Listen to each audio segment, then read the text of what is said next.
Hi, this is Mr. Snyder with Truman Middle School, and this lesson is on Chapter 8, Section 2, on finding the perimeter and area of triangles and trapezoids. So our objective today is to learn to find perimeter and area of those shapes, both triangles and trapezoids. Remember, to find the perimeter of any polygon, that does not change. It's always add up the sides. So for a triangle, add all the sides. For a trapezoid, add all the sides. So that kind of makes sense because that's what we've been doing with every type of polygon. So if I'm given a triangle, to find the perimeter of these, I would just write that the perimeter is equal to all sides added together, and then I could itemize those and write down what they give me, what information. So in this case, the perimeter of the shortest side is 4, of the next longest side would be 7, and then of the longest side would be 10. So add up 4, 7, and 10, you get 21, and since there isn't a unit provided, I would just use the generic units. For a trapezoid, same thing. Add up the sides. Perimeter equals 8 plus 11 plus 6 plus 17. Add it up, you get 42. Since they did not provide a unit, I would simply use the generic word units. So perimeter, always easy. Add up the sides. If they give you the perimeter and they want you to find a missing side, you would simply just work backwards. So again, perimeter is going to equal all the sides added together. But in this case, we're going to write down the things we know. And perimeter happens to be one of the things we know. So instead of P, I could go ahead and put in my number of 71. And then I could combine like terms. I'd add 22, 15, and 18 and get 55. Now it's like solving an equation. So I could simply isolate the variable D to get my answer to the missing side. So subtracting 55 from each side would isolate the variable, and I'd find out that D is equal to 16. And I could easily check my answer by simply adding them all back up and make sure that they do add up to 71.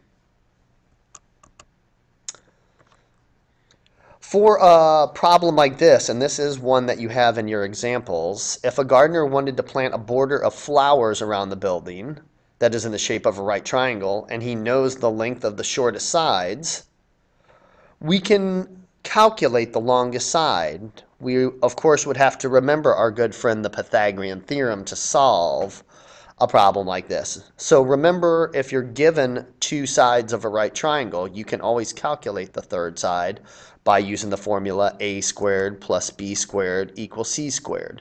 And remember that c represents the hypotenuse, the longest side. So if they give us the shortest sides, those would be my a and my b variables. So I could plug in 38 and 32 for a and b. I would square those numbers. I would add them together, and then in order to solve for c, I would have to take the square root of both sides. So the square root of 2,468 would be 49.68 approximately. So now that we have the length of the missing side, if the question is asking me how long the fence or the border should be, I can just add up my three dimensions now. So I have 32, 38, and 49.68. Added together, they would come out to 119.68. And then make sure that you put your units. In this case, it was feet, so my answer would be 119.68 feet. So now let's look at how to find the area of triangles and trapezoids. A triangle or trapezoid can be thought of as half of a parallelogram. To illustrate that, let's take a look at the picture. If you see my initial triangle, which is indicated in pink, and you flipped it upside down and stuck it to the original triangle, it would make a parallelogram. And remember, the formula for finding the area of a parallelogram is simply base times height. So using this visual, we can find out that if the area is going to be base times height of the whole parallelogram, then the area of just one rectangle would probably be half that. So 1/2 base times height. For a trapezoid, it's a little bit trickier because now we are dealing with bases, basically the top and the bottom, that are different lengths. So we really need to add the two different lengths.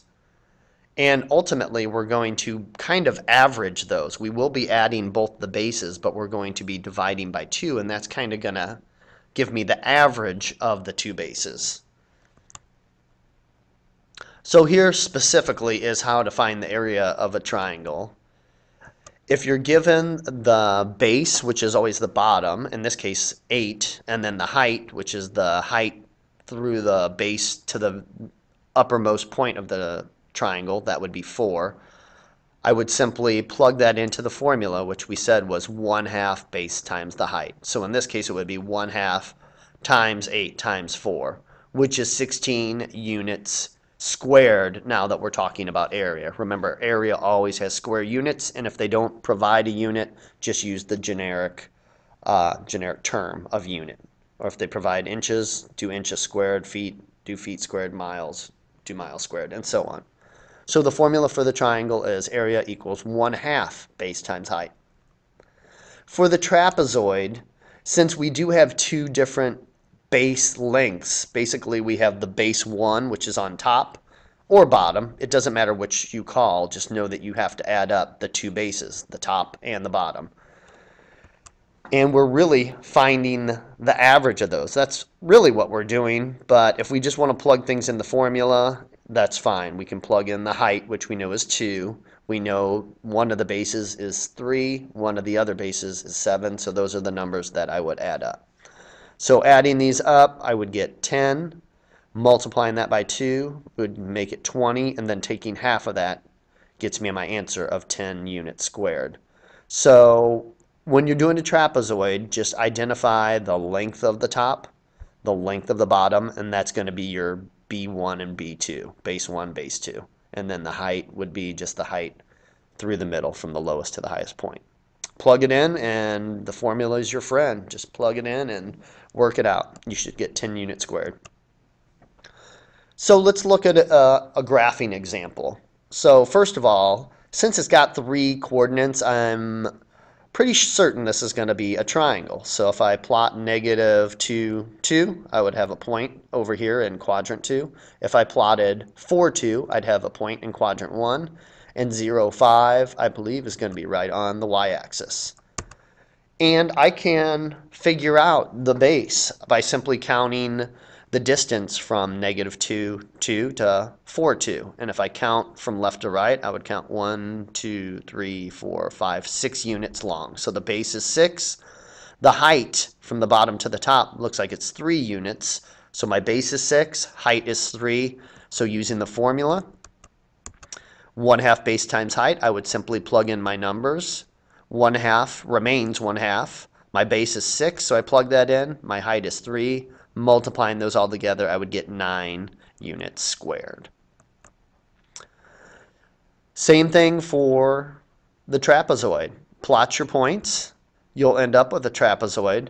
But be careful. The difference between this problem and the ones that we saw before is this trapezoid is really tilted 90 degrees on its side. So the bases here, for this particular example, are going to be the left side and the right side. They almost look like heights with the way that we have it drawn. But 8 is going to be the base of the left side. 4 is going to be the base of the right side. And my height here is really going to be represented by that number 6, because remember, this trapezoid is on its side. So the bases are always the flat side, not the slanted. So now that I have my 2 bases and my height, I can use the formula. Area equals 1/2 height times the sum of base 1 plus base 2. So add up your 2 bases, 4 and 8. You'll get 12. Multiply 12 times 6. You'll get 72, and then cut that in half. You'll get 36. So 36 units squared.